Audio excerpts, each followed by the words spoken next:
Let's head to the United States of America, where President Joe Biden is giving a brief amid the hostage release in Israel. And nothing is being taken for granted. But the proof that this is working and worth pursuing further is in every smile and every grateful tear we see on the faces of those families who are finally getting back together again. And the proof is little Abigail. More than 20 other children, 18 years and younger, have been released. They've been released through this deal as well. They've endured a terrible ordeal, and they can now begin the long journey toward healing. And I'm going to continue working with the Emir of Qatar, President Sisi of Egypt, and Prime Minister Netanyahu of Israel to do everything possible to see the hostages are freed, all the hostages. I'm grateful for the personal partnership as we pursue this deal from each of those men I just mentioned. And as we've worked together to see all this implemented, and now to try to extend it further. I'll continue working with all our partners to take the hard but necessary steps to build an integrated and more prosperous and more peaceful future in the region. A two-state solution is the only way to guarantee the long-term security of both Israelis and Palestinian people. To make sure Israel and Palestinians alike live in equal measure of freedom and dignity. We'll not give up on working toward that goal. So thank you very much. But thank God she's home. The little, I just can't imagine the enjoyment and I wish I were there to hold her. Mr. President, do you have an update on the other Americans who are being held and any sense as to when they would be released? We are hopeful, but I don't have anything firmly to tell you at this moment. Sir, do you expect that if you are able to use this momentum to extend the pause, have you extracted any guarantees about proof of life for other hostages, or do you have an expectation of how much longer you could push this pause? Well, look, you know the deal calls for every 10 hostages released to extend another day. So I'm hopeful this is not the end. It's going to continue, but we don't know. And but I get a sense that all the players in the region, even the neighbors who aren't and have been directly involved now, are looking for a way to end this so the hostages are all released and Hamas is completely, how can I say it, no longer in control of any portion of Gaza. And do they have control of all of the hostages, or are there still other militant groups that you have to deal with?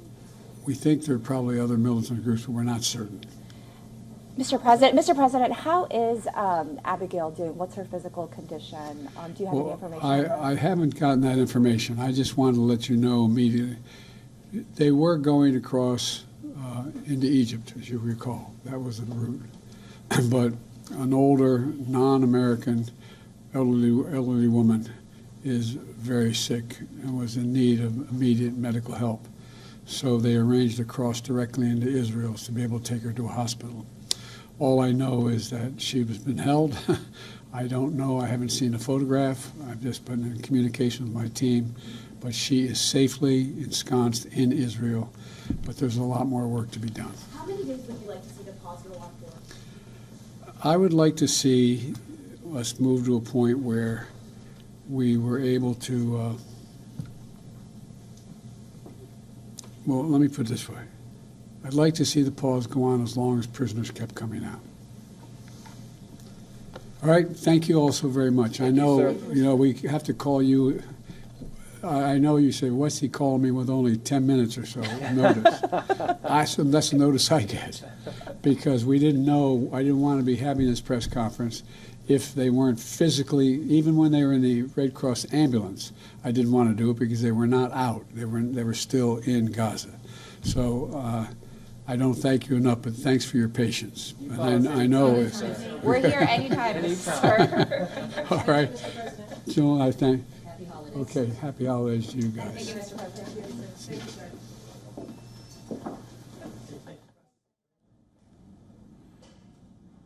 That is U.S. President Joe Biden giving a press briefing just minutes ago. He says he's hopeful of the other Americans being held by Hamas.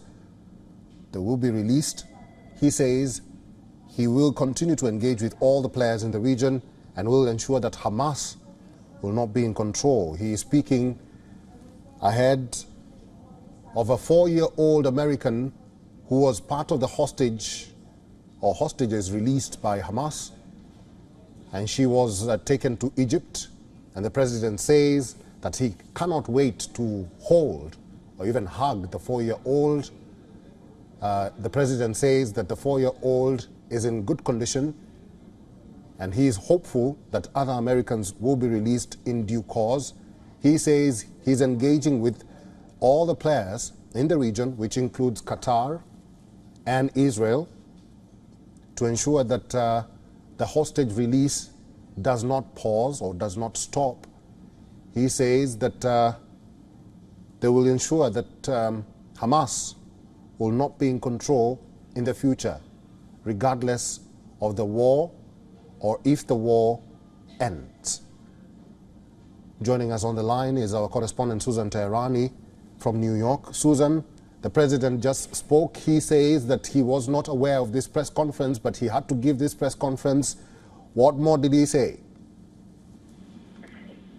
Yeah, Eric, as you described, Abigail has really been the symbol of Hamas's atrocities since she was abducted on October 7th, and she turned 4 when she was in custody. The fate of Abigail has really been at the forefront of these hostage negotiations and this hostage crisis. And the Biden administration was really getting a lot of criticism for the fact that 2 rounds of hostages were released and there were no Americans. So Abigail's release is a welcome development, but on the other hand, we did hear the president coming out and trying to make 2 points, really speaking to the Israeli government first and foremost, saying that ultimately a 2-state solution is the only way forward. Hamas has to be eliminated, but he also said that the plan and the deal was about the ceasefire was constructed in a way that it could go for many more days. And if you consider that there are about, let's say, 200 more hostages, just to do the math, that would be somewhere around a month. So does Israel want to really have a month of pause to get the hostages back home, or is it going to continue with its offensive and operations? Those are questions that we're going to have to wait and hear from the Israeli side. But nonetheless, this was important. Obviously, Abigail was 4 years old. She was a child. She was the symbol of innocence. But then you have the Americans that Jake Sullivan talked about before President Biden that are still in Hamas captivity, or perhaps other groups, or they may be dead. Jake Sullivan said he doesn't know whether they're in captivity or that they have passed away and have died. So there is a lot of concern about what happens to the other Americans, of course, the Israeli hostages, and then, moving forward, whether or not there's going to be some sort of extension to this quote-unquote pause or not. Actually, talking about the pause, Susan, it is day 3 of the truce, and the president was just asked by one of the reporters there what he knows about the situation of the Americans being held hostage in Hamas or by Hamas, and he said he cannot give further details. What do we know about the Americans' response to this hostage situation, having in mind that the pause or the truce is about to be over? Yeah, that's it. That's the point. And Jake Sullivan, his national security advisor, was on a few networks about an hour earlier. And on the one hand, he said that he is meticulously following every single development with the Egyptians and the Qataris regarding this hostage negotiation and this pause. But on the other hand, when he's asked about the fate of Americans, he said, we don't know.